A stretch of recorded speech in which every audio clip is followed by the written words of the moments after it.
ಸರ್ವಕಾರ್ಯೇಷು ಶ್ರೀ ರಾಮಲಿಂಗೇಶ್ವರನ ಶರಣಾಲಯದಲ್ಲಿ ಪ್ರಕರಣವನ್ನು ತಿಳಿಸಿದ್ದಾರೆ. ಇದೊಂದು ನನ್ನ ಹವ್ಯಾಸ ಹರಿಕಥೆಯನ್ನು ನೋಡೋದು.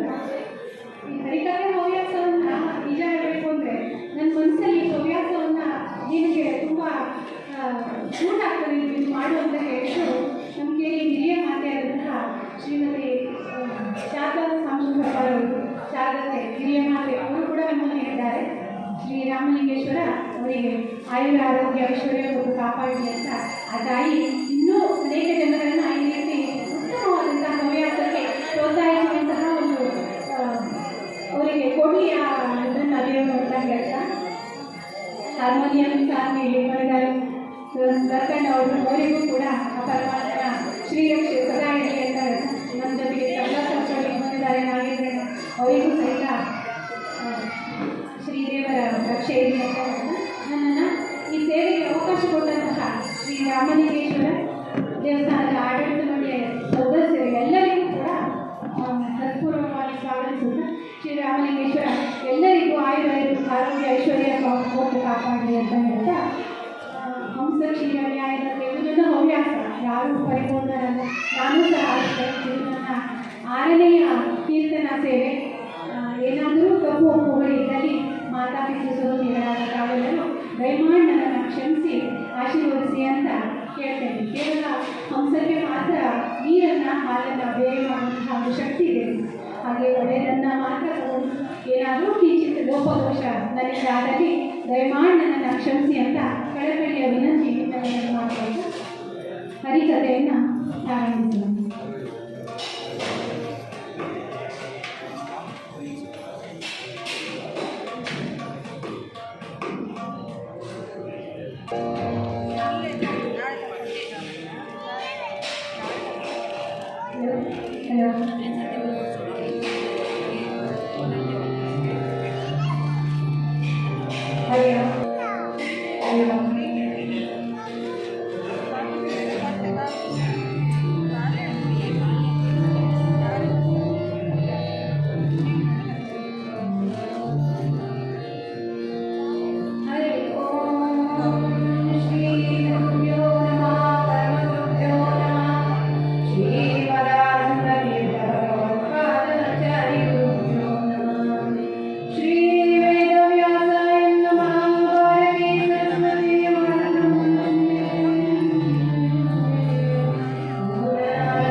सर्वसिद्धिकर जय तु विनायक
ನಮ್ಮ ಮನಸ್ಸು ಅನ್ನುವಂತಹದ್ದು ಮುಸುರೆ ಇದ್ದ ಹಾಗೆ, ಮುಸುರೆ ಮಾಡುವಂತಹ ಪಾತ್ರೆ ಇರುವ ಹಾಗೆ.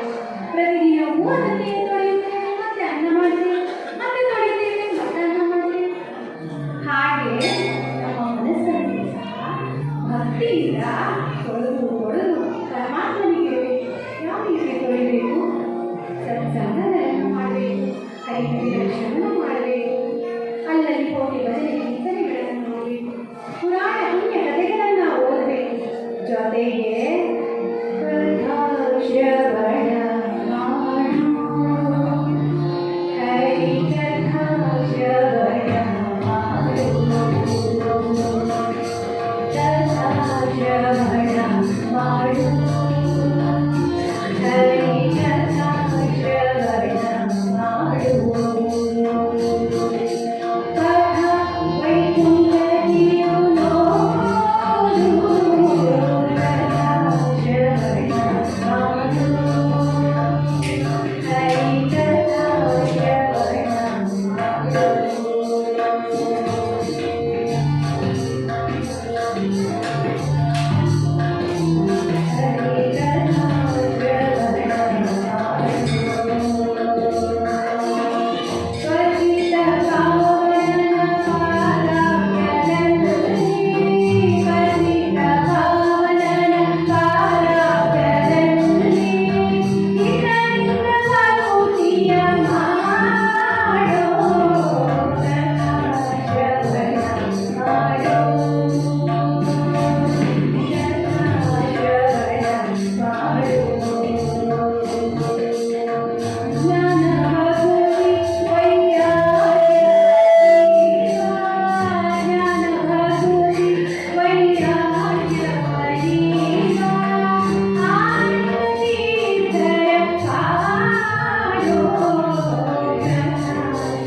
ಭೋಗದ ಶಕ್ತಿ ಅಂದರೆ ಒಮ್ಮೆ ಮಕ್ಕಳೆಲ್ಲ ಸೇರ್ಕೊಂಡು ಗಲಾಟೆ ಮಾಡ್ತಾ ಇದ್ರ, ಅಜ್ಜಿ ಈ ಮಕ್ಕಳನ್ನ ಸುಮ್ಮನೆ ಕೂಸಿಯೇ ಬಿಡ್ತೇನೆ ಅಂತ ಚಕ್ಕುಲಿ ಮಾಡ್ತಾರೆ. ಚಕ್ಕುಲಿ ಅಂದ್ರೆ ಎಂಥ ಚಕ್ಕುಲಿ ಅಂತೀರಾ? ಈ ಮನೆಯಲ್ಲಿ ಕಡಿದ್ರೆ ಆಚೆ ಮನೆಯವರಿಗೂ ಶಬ್ದ ಕೇಳಿಸಬೇಕು ಅಂತ ಚಕ್ಕುಲಿ. ಮಕ್ಕಳೆಲ್ಲ ತಗೊಂಡು ಕಡಿತಾ ಕಡಿತಾ ಕಡಿತಾ ಅಜ್ಜಿನ ಹತ್ರ ಬಂದ್ರು. ಹುಡುಗನಿಗೆ ಬಾಯಲ್ಲಿ ನೀರು ಹೊರತು, ಅಜ್ಜ ತಿಂತೀರಾ? ಹುಡುಗನಿಗೆ ಸಿಟ್ಟು ಬಂದೇ ಹೋಯ್ತು. ಹಲ್ಲಲ್ಲಿ ಬಾಯಲ್ಲಿ ಒಂದು ಹಲ್ಲಿಲ್ಲ, ಚಕ್ಕುಲಿ ತಿಂತೀರಾ ಅಂತ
ಗೋವಿಂದ ಗೋಪಾಲ ಹರಿ ನಾರಾಯಣ.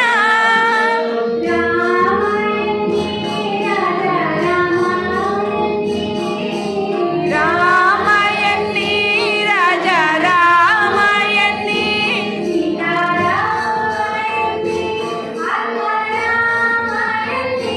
ಸೀತಾರಾಮಯನ್ನಿ ಆತ್ಮ ರಾಮಯನ್ನಿ.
ಸತ್ತ ಮೇಲೆ ತಾಯಿಯನ್ನ ರಕ್ಷಣೆ ಮಾಡಿದಂತಹ ಮಗ ಈ ಮೂವರು ಅನರ್ಹರು, ಅವರು ಮೃತಪ್ರಾಯರು ಅಂತಾನೆ ಕಂದ.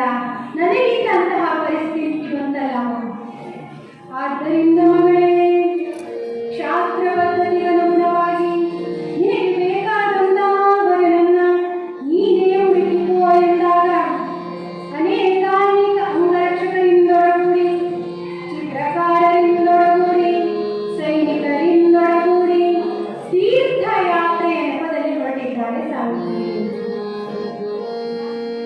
ಅಂಗ ಗಂಗ ಕಳಿಂಗ ಕಾಂಬೋಜ ದೇಶಗಳನ್ನೆಲ್ಲ ಸುತ್ತಿ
ಮಾಡಿಕೊಂಡು ಧರ್ಮ ಮಾರ್ಗದಲ್ಲಿ ನಡೆಯುತ್ತಾನೆ. ಒಮ್ಮೆ ಆತನನ್ನ ಕಣ್ಣೊಡನೆಯೇ ತನ್ನ ಮನಸ್ಸನ್ನಿಟ್ಟಿದ್ದಾಳೆ ಸಾವಿತ್ರಿ. ನೇರವಾಗಿ ರಾಜ್ಯಕ್ಕೆ ಬಂದು ತಂದೆಯ ಬಳಿ ಅರುಹಿದ್ದಾಳೆ. ಇವ ಸಾರ್ವದೇಶದ ರಾಜ ವ್ಯೂಹಸೇನ ಮಗನಾದಂತಹ ಚಿತ್ರಾಶ್ವ ಸತ್ಯವಾನರಿಗೆ ನನ್ನ ಮನಸ್ಸನ್ನು ಕೊಟ್ಟಿದ್ದೇನೆ. ಅತ್ಯಂತ ಸಂತೋಷದಿಂದ ಕುಣಿದಾಡಿದ ಅಶ್ವಪತಿ ಮಹಾರಾಜ. ಆ ಸಂದರ್ಭಕ್ಕೆ ಸರಿಯಾಗಿ ಮಹಾನುಭಾವರಾದಂತಹ ಬ್ರಹ್ಮ ಮಾನಸ ಪುತ್ರರಾದಂತಹ ನಾರದರು ಬರುತ್ತಿದ್ದಾರೆ. ಲಕ್ಷ್ಮೀ ನಾರಾಯಣ ಹರಿ ನಾರಾಯಣ ಮಹಾವಿಷ್ಣುವೇ ಪಾಲಯ ಮಾಂ. ಲಕ್ಷ್ಮೀ ನಾರಾಯಣ ಹರಿ ನಾರಾಯಣ ಮಹಾವಿಷ್ಣುವೇ ಪಾಲಯ ಮಾಂ.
ಕಸ್ತೂರಿ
ಆತ ಧರ್ಮ ಮಾರ್ಗದಲ್ಲಿ ನಡೆಯುವಂತಹ ಒಂದು ಉತ್ತಮವಾದಂತಹ ಯೋಗ.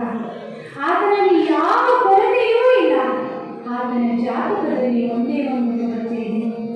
ಒಂದೇ ಒಂದು ವರ್ಷಗಳ ಅವಧಿಯವರೆಗೆ ಮಾತ್ರ ವಿಚಾರ ಮಾಡು. ಸಾವಿತ್ರಿ ದೇವಿ ಹೇಳ್ತಾರೆ, ಅಪ್ಪ ಈ ನರನ ನಂಬೋದಾದ್ರೂ ಹೇಗೆ? ಏನ್ ಹೇಳ್ತಾ ಇದೆಯಮ್ಮ ಸಾವಿತ್ರಿ? ನಾರದರ ವಾಣಿ ಬ್ರಹ್ಮವಾಣಿ ಎಂದು ತಿಳಿಯಮ್ಮ.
ಆಶ್ರಮದಲ್ಲಿ ತಪಸ್ವಿ ಜೀವನಕ್ಕೆ ಅನ್ಯಾಗ್ತಾ ಇದ್ದಾನೆ. ಇನ್ನು ಮುಂದೆ 1 ವರ್ಷದ ಒಂದರವರೆಗೆ ಮಾತ್ರ ತನ್ನ ಪತಿಯಾಗಿ ಆಕೆ ಅರಿತಿದ್ದಾಳೆ. ಸತ್ಯವಾನನಿಗೆ ಯಾವುದರ ಅರಿವೂ ಇಲ್ಲ. ಪ್ರತಿದಿನವೂ ವ್ರತಗಳನ್ನು ಆಚರಿಸುತ್ತಾ ಉದಯ ಕಾಲದವರೆಗೂ ನದಿಯ ಸ್ನಾನ ಮಾಡಿ ಪತಿಯ ಚರಣಗಳಿಗೆ ಮತ್ತೆ ಅತ್ತೆ ಮಾವರ ಸೇವೆಯ ಮಾಡಿ ಉಷಕ್ಕಾಲವಾಗಿ ನದಿಯ ಸ್ನಾನವನ್ನ ಮಾಡಿ ಪತಿಯ ಚರಣ ಕಮಲಗಳಿಗೆ ಅತ್ತೆ ಮಾವರ ಸೇವೆಯನ್ನ ಮಾಡುತ್ತಾ ಎದುರುಗಡೆಯೇ ಇರುವಂತಹ ಗುಡಿಯಲ್ಲಿರುವಂತಹ ಸಕಲ ದೇವತೆಗಳಲ್ಲಿಯೂ ಮಾಂಗಲ್ಯವನ್ನ ಕಾಪಾಡುವಂತೆ ಬೇಡ್ತಾ ಇದ್ದಾಳೆ ಸಾವಿತ್ರಿ. ಆಶ್ರಮದ ಹಿಂದುಗಡೆಯೇ ಇರುವಂತಹ ಒಂದು ಮರಕ್ಕೆ ಪ್ರತಿದಿನವೂ ಬೆಳೆಯನ್ನ ಎಳೆಯುತ್ತಾ ಇದ್ದಾಳೆ.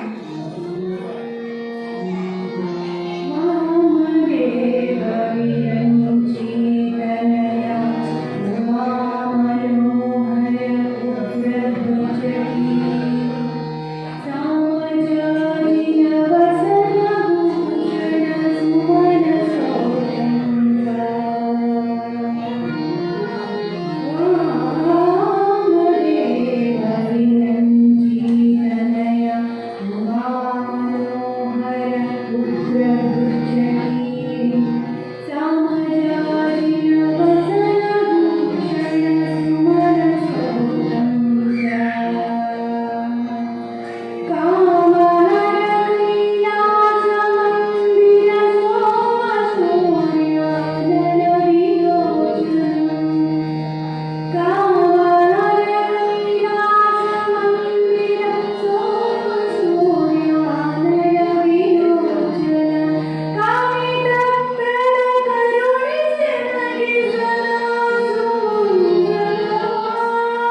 ಎಂಬದಂತಹ ಗಂಡ ಸಿಕ್ಕರೆ, ಇಂತಹ ಮನೆಯ ಅತ್ತೆ ಮಾವಂದಿರಿಸಿದ್ದರೆ ಈ ರೀತಿಯಾಗಿ ನಿನ್ನನ್ನು ಭರಿಸುತ್ತೇನೆ ಎಂದು ಆ ಪರಮಾತ್ಮನಲ್ಲಿ ಹರಕೆಯನ್ನು ಹೊಂದಿದ್ದರು.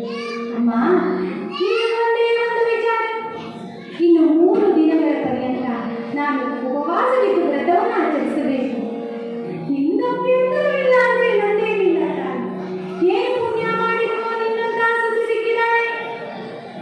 ತಾಯಿ ಹೇಳ್ತಾ ಇದ್ದೆ, ಸಾವಿತ್ರಿಗೆ ತಿಳಿದಿದೆ ಇನ್ನು 3 ದಿನಗಳವರೆಗೆ ಮಾತ್ರ ನನ್ನ ಮದುವೆಯಾಗಿದೆ.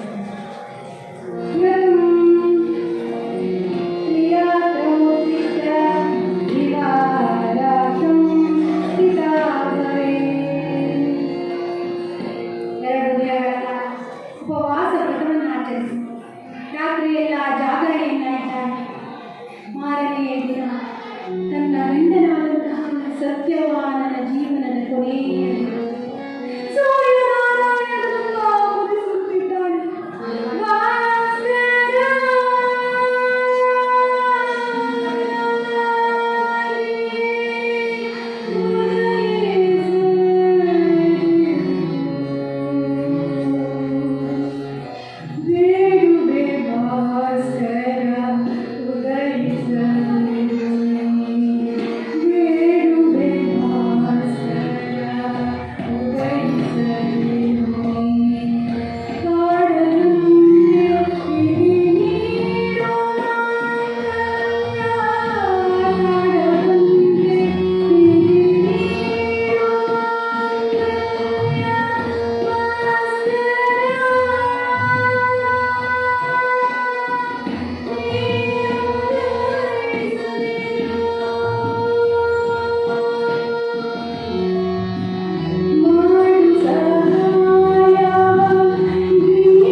ಹೊರಟಿದ್ದಾಳೆ ಪತಿಯೊಂದಿಗೆ. ಹೊರಟ ಸತ್ಯವಾನಿಗೆ ಯಾವುದರ ಅರಿವು ಇಲ್ಲ.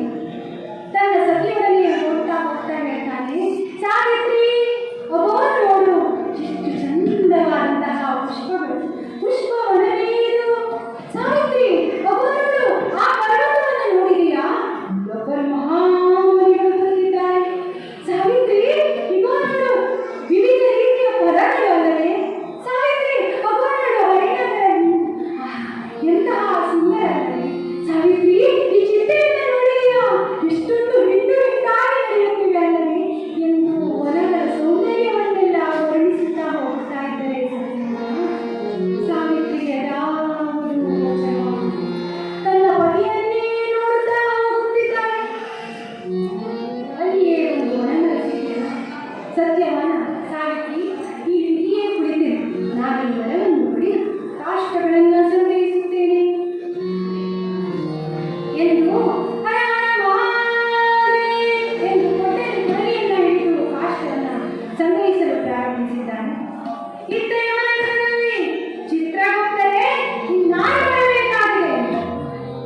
ಯಮರಾಜ ಇಂದು ಇಲ್ಲಿ ಬರಬೇಕಾದವನು ಯುವಸೇನಂತಹ ಚಿತ್ರಾಶ್ವ ಅಥವಾ ಸತ್ಯಮಾನ. ಮಾತಾಡಿದ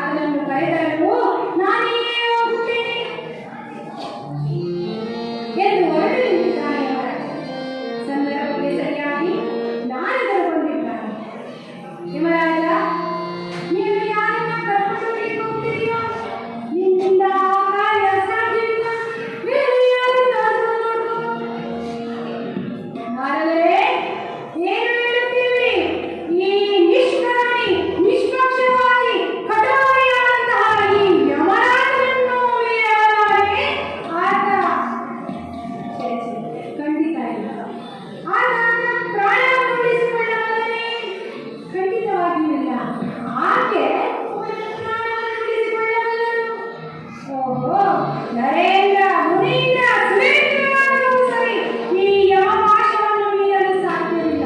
ನೋಡಿ ಎಂದು ನೇರವಾಗಿ ಬಂದಿದ್ದಾನೆ ಯಮರಾಜ ಸತ್ಯವಾನ. ಸತ್ಯವಾನನ ಕೈಗಳು ಅಡಲನಾಗಿವೆ. ಸಾವಿತ್ರಿ ಸಾವಿತ್ರಿ ನನಗೇನು ಶಿವವೇದನೆಯನ್ನು ತಾಳಲಾಗುತ್ತಿಲ್ಲ ಸಾವಿತ್ರಿ, ತಾಳಲಾಗುತ್ತಿಲ್ಲ. ಸ್ವಾಮಿ ಎಂದು ಬರೆಸಿದ ಒಪ್ಪಿಗೆಗಳನ್ನು ತೊಡೆಯ ಮೇಲೆ ತೊಡೆಯನ್ನು ಇರಿಸಿಕೊಂಡಿದ್ದಾಳೆ ಸಾವಿತ್ರಿ. ಸಕಲ ದೇವತೆಗಳನ್ನು ನೆನೆಸಿಕೊಳ್ಳುತ್ತಾಳೆ ಸುಂದರಿ. ಕಾರಣದಂತಹ ಇದುವೇ ನಿನ್ನಂತೆ ವಾಸವಾಗುತ್ತಿದೆ ಸಾವಿತ್ರಿ. ಯಾರು ಯಾರದು? ಛಾಯಾಕೃತಿಯಾಗಿ ಬಂದಿದ್ದ ಯಮಧರ್ಮ ಇಂತಹ ಮಹಿಮತೆಯಲ್ಲಿ ನಾನು ಈಗ ಹೀಗೆ ಮಾಡಲು ತಕ್ಷಣವೇ ಪ್ರತ್ಯಕ್ಷನಾದ. ತಾಯೇ, ನಾನೇ ಯಮಧರ್ಮ. ಯಮರಾಜನೇ, ಏಕೆ ಇಲ್ಲಿ ಬಂದಿರುವೆ? ಏನು ಕಾರಣ? ಕಾರ್ಯವೆಂದರೆ ಏನಮ್ಮ? ನಿನ್ನ ಗಂಡನಾದಂತಹ ಸತ್ಯವಾನನ ಆಯಸ್ಸು ಮುಗಿದಿರುವುದರಿಂದ ಆತನನ್ನು ಕರೆದುಕೊಂಡು ಹೋಗಲು ಬಂದಿದ್ದೇನೆ ಎಂದು ಪಾಶವನ್ನೆರಚಿದ ಆ ಸಾವಿತ್ರಿಯ ಪಾದೆಯ ಬೆಂಕಿ ಆ ಪಾಶವನ್ನು ಸತ್ಯವಾನನಿಗೆ ಬೀಳಲು ಬಿಡುತ್ತಿಲ್ಲ. ತಾಯಿಯಾಗುವಲ್ಲಿ ನೋಡು.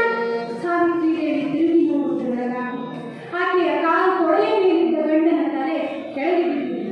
ಕ್ಷಣ ಮಾತ್ರದಲ್ಲಿ ಪಾಶವನ್ನೆರಚಿ ಅಂಗುಷ್ಟ ಮಾತ್ರದ ಪ್ರಾಣನ ಆತ್ಮವನ್ನು ಹೊರತೆಗೆದಿದ್ದಾನೆ.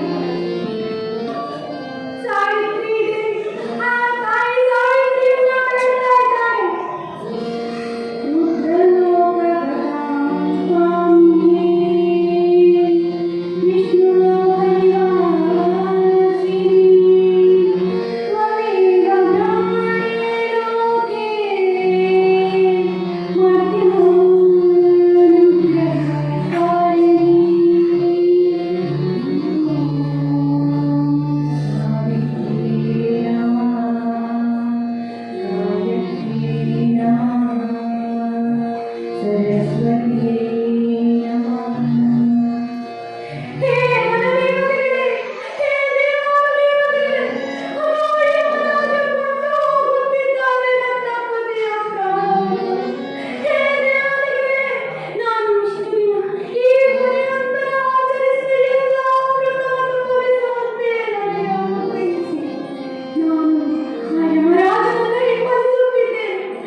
ಯಮರಾಜ, ನಾನು ಸಾವಿತ್ರಿ. ಎಲ್ಲಿ ಹೋಗ್ತಾ ಇದೀಯಮ್ಮ? ಸ್ವಾಮಿ, ತಾವೇ ಹೋಗ್ತಾ ಇದ್ದೀರಾ? ನಾನು ನನ್ನ ಲೋಕಕ್ಕೆ. ಸ್ವಾಮಿ, ನಾನು ನನ್ನ ಲೋಕಕ್ಕೆ. ನೀನು ನಿನ್ನ ಲೋಕಕ್ಕೆ. ಯಾವುದು ನಿನ್ನ ಲೋಕ? ಸ್ವಾಮಿ, ನನ್ನ ಪತಿಯಲ್ಲಿರ್ತಾರೋ ಅದೇ ನನ್ನ ಲೋಕ. ಎಂತಹ ಪತಿರತೆಯೇ ತಾಯಿ. ನಿನ್ನ ಪಾತಿವ್ರತ್ಯಕ್ಕೆ ಮೆಚ್ಚಿ ನಿನಗೊಂದು ವರವನ್ನಾಗಿ ಪಾಲಿಸ್ತಾ ಇದ್ದೇನೆ. ಆದರೆ ನಿನ್ನ ಗಂಡನ ಪ್ರಾಣದ ಹೊರತಾಗಿ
ಹೇ ಕಾಲ ಕಾಲ ದುರಂತ ಶೂಲ, ನನ್ನ ಮದುವೆಯ ಪ್ರಾಣವನ್ನ ಕೊಂಡು ಹೋಗುತ್ತಿದ್ದಾಳೆ ಅವಳು.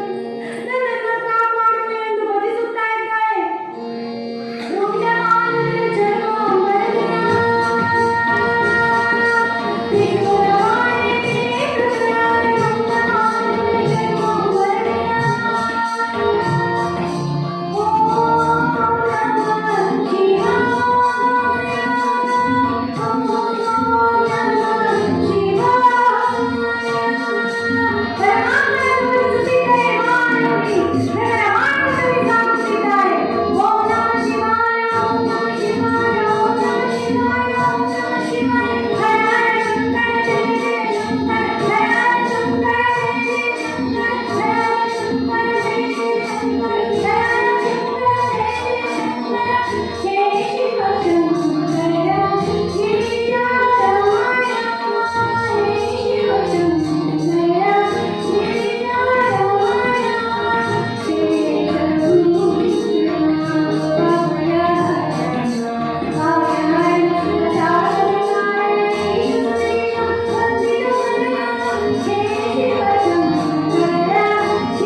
ತಾಯೇ, ನೀನು ಹೀಗೆ ನನ್ನನ್ನು ಕಾಡುವುದು ಸರಿಯಲ್ಲ.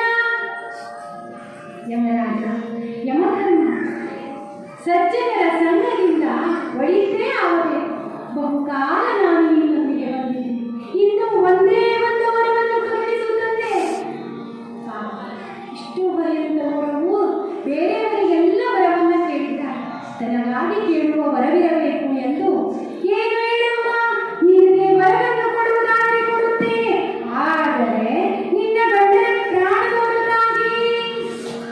ಸಾವಿತ್ರಿ ದೇವಿ ಹೇಳ್ತಾನೆ, ಯಮಧರ್ಮ, ನನ್ನ ಪತಿಯ ಅಂತ್ಯವಾದ ಮೇಲೆ ಆತನ ವಂಶ ನಿಂತು ಹೋಗಬಾರದು. ಹಾಗಾಗಿ ನನಗೆ 100 ಜನ ಅವರ ಪುತ್ರರನ್ನ ಕರುಣಿಸು, ವಂಶವನ್ನ ಬೆಳೆದಿಸು. ಈ ತಾಯಿಯ ಕೋರಿಕೆಯನ್ನ ಈಡೇರಿಸದೇ ಇರುವುದು ಸರಿಯಲ್ಲ. ತದಾಸ್ತು. ಯಮಧರ್ಮ ಹೊರಟು ನಿಂತ. ಸಾವಿತ್ರಿ ದೇವಿ ಎಂದಳು, ಯಮಧರ್ಮ ನಿಲ್ಲು. ಧರ್ಮ ಪಾಲಕರಾದ ನೀನು ಈ ರೀತಿಯಾಗಿ ನಡೆದುಕೊಳ್ಳುವುದು ಸರಿಯಲ್ಲ. ನಾನೇನು ಮಾಡಬೇಕಾಗಿ? ಈಗ ಮಾತ್ರ ನನಗೆ ಏನೆಂದು ವರವನ್ನು ಕರುಣಿಸಬೇಕಂದೆ. ಏನೆಂದು ಹೇಳಿದೆ? ನಿನ್ನಕ್ಕೆ ವರಕ್ಕೆ ಅಷ್ಟು ಅಂದರೆ ಏನಮ್ಮ? ಏನೆಂದು ವರ ಹೇಳಿದೆ ನನ್ನ ಪತಿಯಾದಂತಹ ಸತ್ಯವಾದನ ವಂಶ ನಿಲ್ಲಬಾರದಾದ ಕಾರಣ ಅವರ ಸಹೋದರರನ್ನು ಕರುಣಿಸು ಎಂದು ಹೇಳಿದೆ. ಅಷ್ಟು ಅಂದರೆ ಏನಲ್ಲಮ್ಮ? ಅಷ್ಟು ಅಂದರೆ ಏನು ತಂದೆ? ನನ್ನ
ವಿಷಯವನ್ನು